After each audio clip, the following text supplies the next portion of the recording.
다 함께 사도신경으로 우리의 신앙을 고백하겠습니다.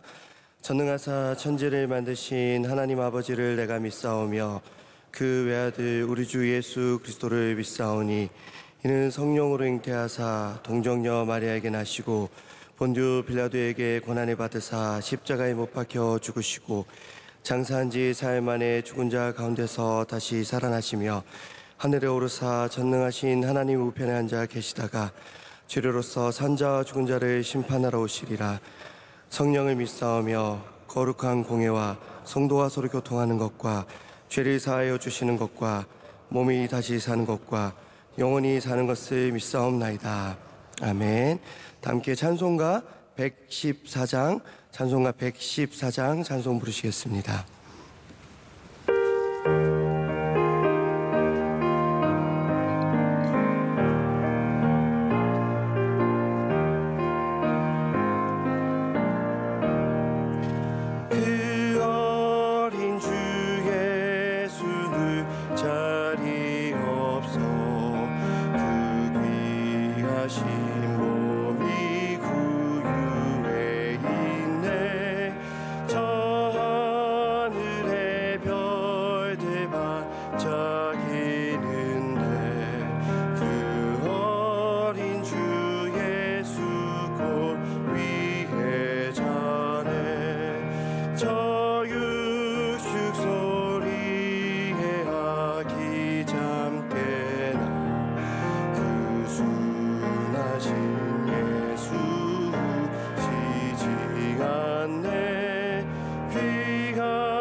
이 시간 기도하실 때 선만규 안수집사님 기도 인도해 주시겠습니다.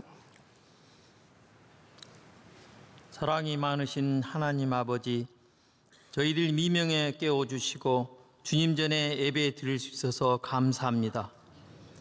저희들의 기도와 간구에 귀 기울여 주시고 타락된 저희를 거듭나게 하옵소서. 하나님 아버지, 우리나라를 축복하옵소서. 항상 열강 위에 있게 하시고 세계를 선도하는 민족 되게 하소서. 특별히 대통령과 여야 지도자들에게 지혜와 명철을 주셔서 나라와 민족을 하나님 뜻 가운데 이끌게 하소서. 원로 목사님 신원을 강건케 하시어 비전 사역 잘 감당하게 하시고 가시는 곳마다 어둠이 사라지고 소망과 감동이 샘솟게 하소서. 담임 목사님 건강 지켜주시고 장중에 붙으사 말씀의 샘이 마르지 않게 하시며 말씀을 전할 때마다 뜨거운 영성을 허락하여 주옵소서. 성탄절 행사 은혜 가운데 잘 맞출 수 있어서 감사합니다. 이어서 진행되는 러빙 축제도 함께하여 주시고 다가오는 새해를 축복하시어 주님의 은혜 가운데 풍성한 삶을 누리게 하소서. 국내외 선교사와 선교기관을 축복하시어 선교 사명 잘 감당하게 하시며 선교지마다 주님의 살아있는 능력을 경험케 하소서. 이 모든 말씀 예수님 이름으로 기도드립니다. 아멘. 오늘 우리에게 주신 하나님의 말씀은 신약성경 누가복음 10장 25절에서 37절까지 말씀입니다. 신약성경 누가복음 10장 25절에서 37절까지 말씀, 신약성경 110쪽에 있습니다.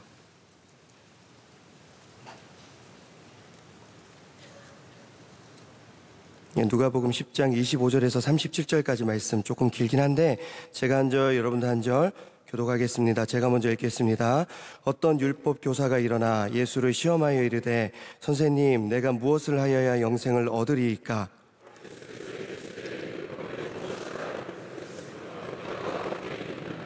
대답하여 이르되 내 마음을 다하며 목숨을 다하며 힘을 다하며 뜻을 다하여 주 너희 하나님을 사랑하고 또한 내 이웃을 내 자신같이 사랑하라 하였나이다.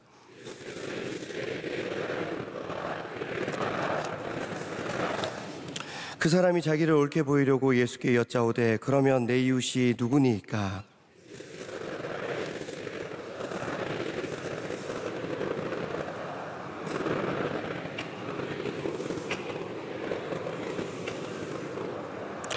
마침 한 제사장이 그 길로 내려가다가 그를 보고 피하여 지나가고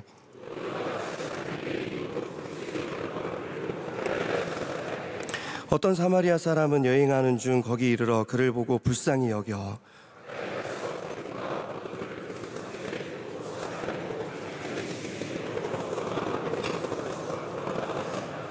그 이튿날 그가 주막 주인에게 데나리온 2를 내어주며 이르되 이 사람을 돌보아 주라. 비용이 더 들면 내가 돌아올 때에 갚으리라 하였으니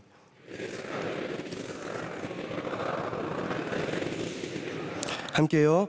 이르되 자비를 베푼 자니이다. 예수께서 이르시되 가서 너도 이와 같이 하라 하시니라. 아멘. 이제 이 본문의 말씀으로 내려가는 길이라는 제목으로 잠시 말씀을 전하고 은혜를 나누고자 합니다. 성탄절이 하루 지났지만 우리 어제 하루 종일 담임 목사님께 잘 배운 대로 한번 인사하겠습니다. 메리 크리스마스. 메리 크리스마스. 또 이웃들과 함께 인사하겠습니다. 저랑만 인사하는 건가요? 네, 메리 크리스마스. 우리 앞뒤 좌우에 성도님들과 인사하겠습니다. 네, 오늘 함께 읽은 본문의 말씀 여러분들 좀 길게 읽었지만 매우 유명한 말씀입니다. 선한 사마리아인 비유 말씀입니다. 그런데 사실 이 비유는 한 율법 교사가 예수님께 어떤 질문을 했고 그 질문에 답변하기 위해서 예수님께서 전해주신 말씀이 이 선한 사마리아인 비유 말씀입니다. 오늘 본문에서 한 율법 교사는 예수님께 2번에 걸쳐서 질문을 던지고 있습니다. 그리고 첫 번째 질문은 25절 말씀입니다. 우리 25절 말씀 읽었지만 한번 다시 읽겠습니다. 25절 말씀 시작. 어떤 율법 교사가 일어나 예수를 시험하여 이르되 선생님, 내가 무엇을 하여야 영생을 얻으리이까? 아멘. 그의 첫 번째 질문, 내가 무엇을 하여야 영생을 얻으리이까? 천국에 관한 질문이죠. 하늘에 대한 소망을 품고 있는 그런 질문입니다. 우리가 교회 다니는 이유가 참 많이 있지만 그래도 제일 큰 이유 중에 하나가 예수님 잘 믿고 구원받고 천국 가기 위함인데, 그렇게 봤을 때 이 율법 교사의 질문은 아무 문제가 없어 보입니다. 문제는 그의 이 질문 자체보다는 이 질문을 던지고 있는 그의 의도에 있습니다. 25절에는 분명히 적혀 있습니다. 그가 예수님을 시험하여 이 질문을 던졌다고 적혀 있습니다. 예수님께서는 그의 이런 의도를 뻔히 아시죠. 그리고 역으로 그에게 질문을 던지십니다. 26절 말씀입니다. 제가 읽겠습니다. 예수께서 이르시되 율법에 무엇이라 기록되었으며 내가 어떻게 읽느냐? 그러자 율법 교사가 율법 교사니까 율법을 잘 아니까 대답을 합니다. 27절입니다. 대답하여 이르되 내 마음을 다하며 목숨을 다하며 힘을 다하며 뜻을 다하여 주 너희 하나님을 사랑하고 또한 내 이웃을 내 자신같이 사랑하라 하였나이다. 아멘. 2가지로 대답을 합니다. 영생을 얻기 위해서 뭘 해야 되냐면 2가지를 해야 됩니다. 첫 번째는 하나님을 사랑해야 되고 두 번째는 이웃을 사랑해야 된다. 하나님 사랑, 이웃 사랑. 정말 잘 대답을 했죠. 그래서 예수님께서도 칭찬을 해 주십니다. 28절입니다. 예수께서 이르시되 내 대답이 옳도다. 이를 행하라. 그러면 살리라 하시니. 아멘. 대충 봐도 딱 칭찬해 주시는 걸로 우리가 다 볼 수가 있습니다. 바로 여기서 그의 2번째 질문이 나옵니다. 29절에서 그가 2번째 질문을 하는데 우리 29절 함께 읽겠습니다. 시작. 그 사람이 자기를 옳게 보이려고 예수께 여짜오되 그러면 내 이웃이 누구니까? 아멘. 첫 번째 질문의 의도는 예수님을 시험하기 위해서였는데 2번째 질문의 의도는 예수님께 옳게 여김을 받기 위해서 이런 질문을 던졌다고 합니다. 우리가 올해가 이제 일주일이 남았습니다. 일주일이 남았는데 올 한 해 다들 정말 수고 많으셨습니다. 근데 모두가 많은 수고를 하셨지만 이제 연말이 되면 임명 작업이 있는데 그러면 어쩔 수 없이 우리가 평가를 주고받게 됩니다. 이 사람이 어떠했고 얼마나 열심히 일했고 어떤 삶을 살았는지 평가를 주고받게 됩니다. 이 평가라는 것은 두 가지 측면이 있습니다. 하나는 내가 누군가를 평가하는 것이고 또 다른 하나는 나를 누군가가 평가를 하게 되는 것입니다. 나도 누군가를 평가하고 다른 누군가도 나를 평가합니다. 이 율법 교사도 그랬습니다. 첫 번째 질문은 예수님이 어떤 사람인지 시험하기 위해서 질문을 던졌고 두 번째 질문은 좋게 평가받기 위해서 질문을 던졌습니다.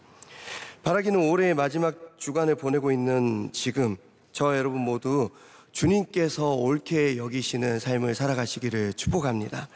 우리를 위해 이 땅에 내려오는 길을 선택하신 예수님께서 우리에게 과연 어떤 삶을 원하실지, 어떤 삶을 살아야 예수님께서 우리를 옳게 보실지 고민하시면서 예수님께서 원하시는 삶을 살기 위해 노력하는 연말 연초 되시기를 바랍니다. 자, 그렇다면 한번 고민해 봅시다. 이 율법교사의 질문을 돌아보면서 어떻게 해야 우리가 영생을 얻을 수 있겠습니까? 그리고 두 번째 질문, 우리의 이웃은 누구입니까? 그리고 어떤 삶을 살아야 예수님께서 옳게 여기시는 삶을 살아갈 수 있을까요? 바로 이 질문에 대한 대답으로 예수님께서는 오늘 이 비유를 말씀하셨습니다. 한 사람이 예루살렘에서 여리고로 내려가고 있었습니다. 그저께 주일 설교 제목이 예루살렘에서 베들레헴까지였습니다. 담임 목사님께서는 종교의 자리, 그리고 교만의 자리 예루살렘에서 내려가서 예배의 자리, 겸손의 자리 베들레헴으로 우리가 내려갈 수 있어야 된다고 말씀해 주셨습니다. 그래서 제가 말씀을 들으면서 예루살렘에서 베들레헴까지 그 뒤에 내려가는 길이 생략되지 않았을까? 그래서 저는 오늘 설교 제목을 내려가는 길이라고 잡았습니다. 근데 실제로 이스라엘 성서 지도를 보면 예루살렘이 있으면 그 바로 아래에 베들레헴이 있습니다. 그런데 오늘 본문에 나오는 여리고는 지도상으로 보면 예루살렘보다 아래에 있는 것이 아니라 예루살렘보다 조금 위에 있습니다. 하지만 성경은 예루살렘에서 여리고로 내려간다고 그렇게 설명하고 있습니다. 여러 가지 이유가 있겠죠. 예루살렘이 고산지대이기 때문에 예루살렘에서 다른 지역 가려면 내려가야 되기도 하고 또 그곳에 성전이 있기 때문에 내려간다고 표현을 하는 것 같습니다. 우리가 이 원주수양관 갈 때도 마찬가지입니다. 오늘부터 내일 모레까지 화수목 2박 3일 동안 원로 목사님께서 주관하셔서 전국에 계신 교육자님들, 목사님, 전도사님들 1000여 명의 교육자님들 모시고 비전을 위한 연합기도회를 진행을 합니다. 제가 청년대학부 사무실에 있으니까 바로 옆에 남성교회 사무실 보니까 정말 그거 준비하느라 애쓰시던데 원로 목사님 위해서 기도해 주시고 또 전국에 계신 많은 교육자님들 은혜 받게 해달라고 기도 부탁드립니다. 근데 우리가 원주수양관 갈 때 어떻게 말합니까? 우리 원주수양관 성산으로 내려갑시다 그렇게 말하지 않습니다. 올라갑시다라고 표현합니다. 그곳에 기도원이 있고 그곳에 우리가 하나님을 만나기 때문에 우리가 올라간다고 표현합니다. 아무튼 한 사람이 예루살렘에서 여리고로 내려가고 있었습니다.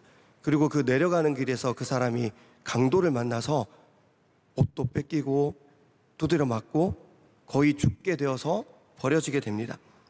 30절 말씀입니다. 우리 30절 말씀 함께 읽겠습니다. 시작. 예수께서 대답하여 이르시되 어떤 사람이 예루살렘에서 여리고로 내려가다가 강도를 만나매 강도들이 그 옷을 벗기고 때려 거의 죽은 것을 버리고 갔더라. 아멘. 아시다시피 이런 상황을 보고 제사장과 레위인이 그 사람을 그냥 지나쳐 버리고 갑니다. 돕지 않고 갑니다. 참 안타깝고 애석하고 아쉽게 여겨질 수 있지만 이게 정상적인 반응입니다. 우리가 길에서 우연히 마주치게 되는 만취한 노숙자 어떻게 하십니까? 이름이 뭐예요? 어쩌다 이렇게 되셨어요? 물어보십니까? 지나칩니다. 밤에 길 가다가 골목길에서 마주치는 담배 피우는 청소년 마주치면 너 이러면 어떡하니? 훈계하십니까? 지나칩니다. 그게 우리의 정상적인 반응입니다. 제사장과 레위인은 잘못한 것이 하나도 없습니다. 하지만 애석하게도 이스라엘 사람들이 개만도 못하게 여겼던 사마리아 사람 한 사람이 그 사람을 도와줍니다. 요즘 보면 개보다 못하게 여김받는 사람들이 꽤 있죠. 개를 워낙 가족처럼 여기고 사랑하고 키우니까 그렇습니다. 제가 하루는 엘리베이터 타고 내려가다가 한 1층에 도착하지 않았는데 문이 딱 열리더니 한 강아지가 엄청 짖으면서 저한테 달려오는 거예요. 제가 너무 놀랬죠. 깜짝 놀라고 있는데 저를 물 정도의 강아지는 아니었습니다. 그런데 그 주인 아주머니께서 그 강아지를 이렇게 안더니 놀랬지 하면서 그 강아지를 위로하는 겁니다. 제가 놀랬는데 그 강아지를 위로하는 모습을 보면서 그 순간에는 제가 개보다 못한 사람 취급을 받았죠. 그런데 이 당시는 아니었잖아요. 사람이 더 귀했죠. 그런데 사마리아인은 그 개보다 더 못하게 여김을 받았습니다. 그런데 그 사마리아인이 선을 행합니다.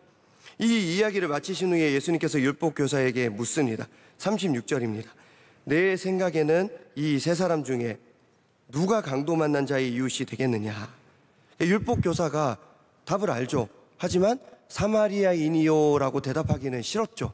그래서 37절을 보면 이렇게 대답합니다.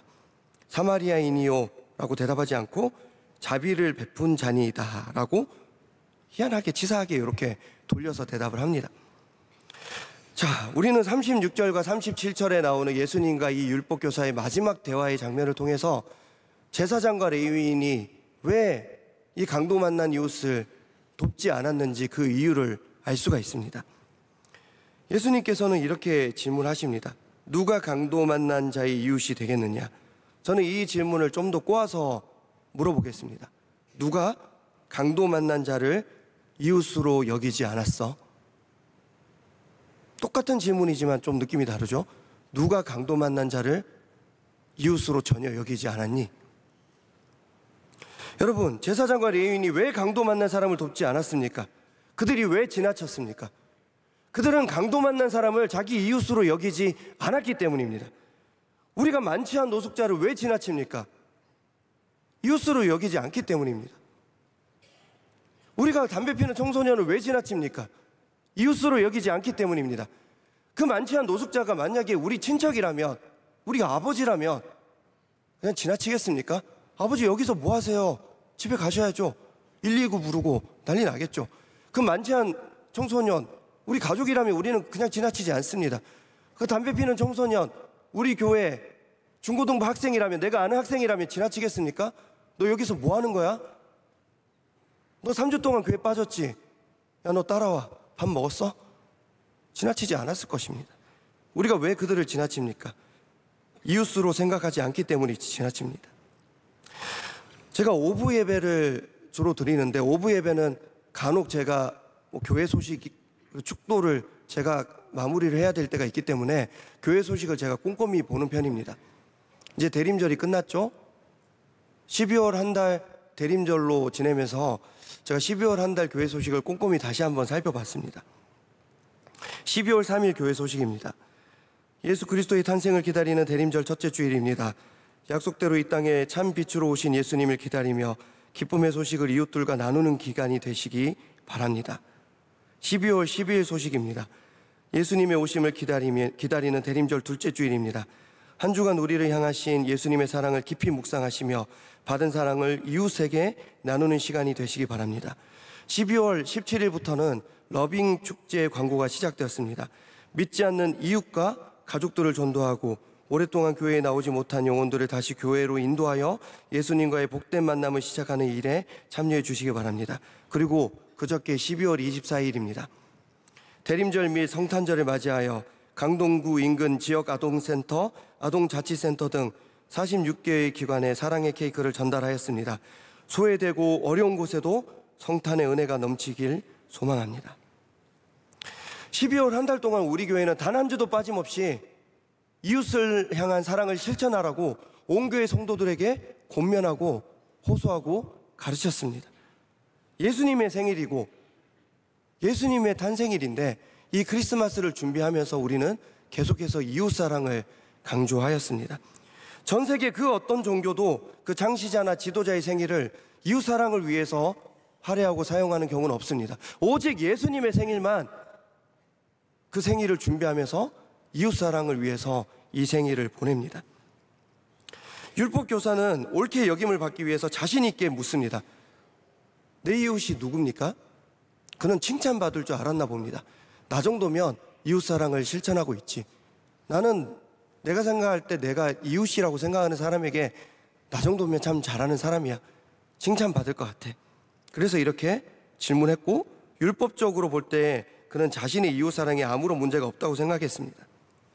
여러분, 율법교사가 예수님께 던졌던 이 질문을 이 시간 스스로에게 조용히 한번 던져보시면 좋겠습니다. 여러분은 어떤 사람까지 나의 이웃이라고 생각하십니까?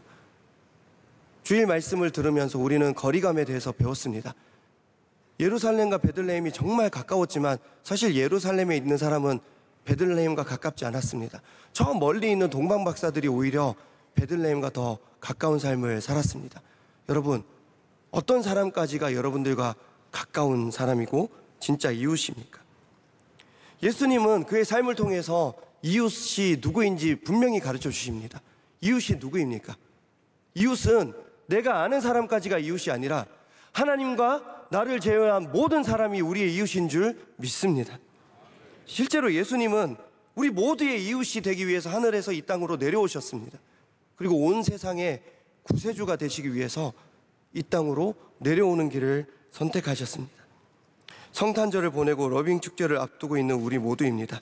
이 기간에 이웃의 지경이 더욱더 넓어지는 은혜가 우리 모두에게 있기를 소망합니다. 자, 이제 한 꼭지만 더 다루고 말씀을 맺겠습니다. 제가 오늘 설교 도중에도 언급했지만 오늘 본문에서 이들은 예루살렘에서 여리고로 내려오다가 이런 에피소드를 함께 겪게 됩니다. 30절에는 이 사람이 예루살렘에서 여리고로 내려가다가 강도를 만났다고 말하고 있고요. 31절에서 한 제사장도 내려가다가라고 나와 있습니다. 참 무슨 말이냐? 그들은 예배를 드리기 위해서 예루살렘으로 올라가는 길이 아니었습니다. 예루살렘에서 예배를 다 드리고 내려가는 길이었습니다. 세상으로 돌아가든지 집으로 돌아가든지 예배당 밖으로 나와서 내려가는 길이었습니다.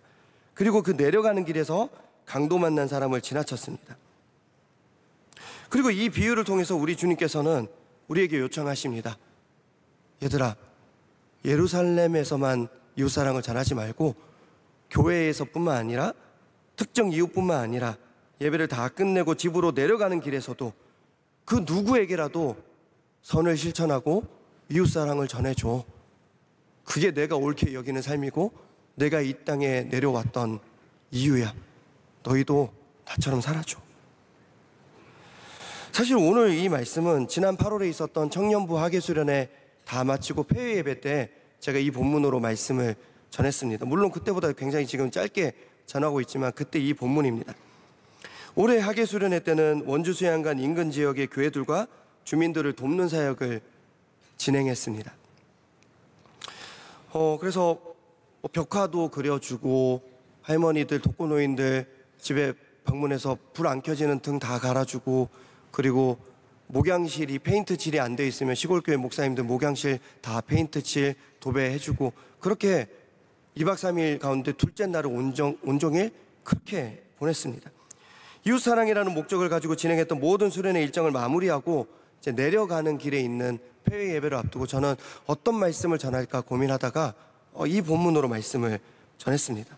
근데 저는 이번에는 특별하게 말씀을 준비하고 준비된 자세로 단에 올라가기 전에 1시간 반 동안 예배당 앞에서 거지 분장을 하고 아무도 저를 못 알아보게 먼지를 묻히고 찢어진 옷으로 입고 모자를 덮어 쓰고 깡통을 앞에 하나 놓고 1시간 반 동안 그 땡볕에서 구걸을 하다가 설교하러 올라갔습니다.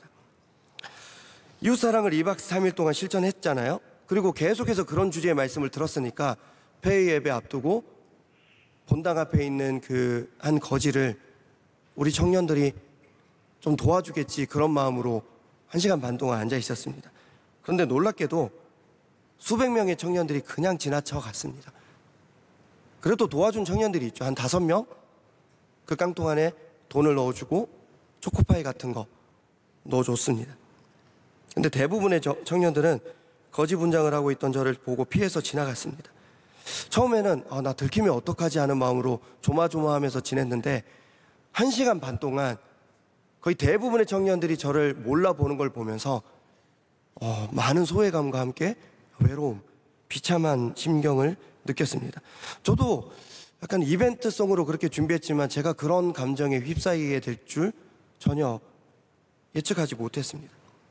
수련회 내내 제가 지나가면 청년들이 목사님 저랑도 사진 찍어주세요.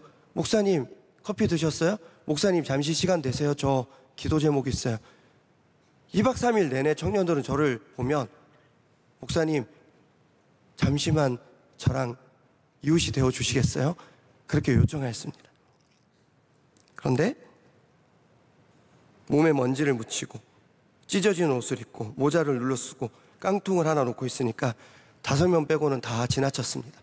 청년대학부 담당 교육자인 저는 그들의 이웃이 되었지만 거지인 저는 그들의 이웃으로 인정받지 못했습니다. 그리고 공식적인 수련회 행사로 정말 열심히 봉사하고 이웃을 돕고 할머니를 도와주고 미용을 해줬던 그 귀한 청년들이 안타깝게도 공식적인 행사가 아니라 내려가는 길에서는 이웃사랑을 실천하지 못하는 모습을 제가 확인할 수 있었습니다. 제가 보안 유지를 위해서 교육자들에게도 이걸 알리지 않고 제가 그 행동을 했거든요.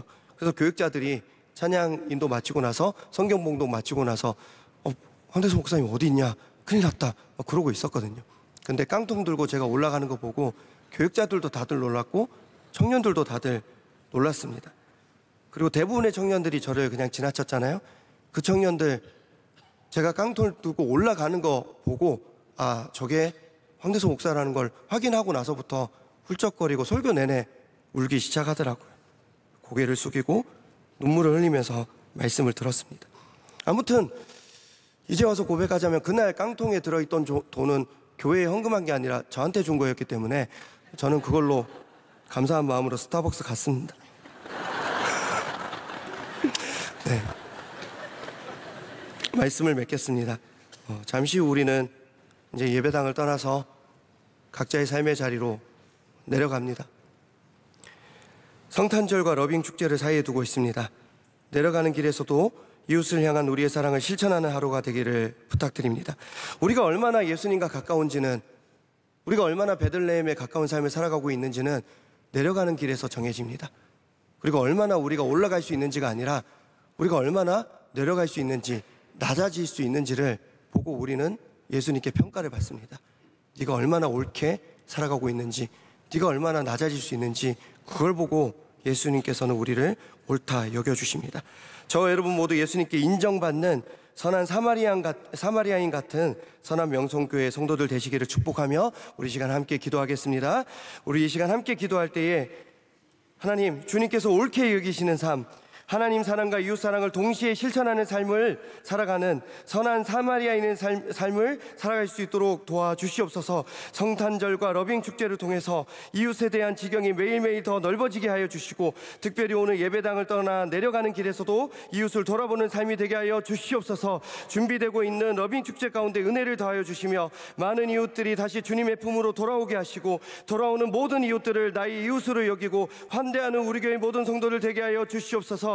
많은 사역 감당하시는 담임 목사님 붙들어 주시고 강건케 하여 주시고, 담임 목사님과 함께 2024년에도 온 교회가 합력하여 잘 달려가게 하여 주시옵소서. 올로 목사님, 오늘부터 원주 수양관에서 진행되는 비전을 위한 연합기도를 통해서 전국에 계신 교육자님들을 모시고 기도의 시간을 갖습니다. 은혜 위에 은혜를 부어 주시옵소서. 우리 모두 이 기도의 제목들을 가지고 간절하게 주님의 이름 3번 임시가 붙잡고 기도하겠습니다.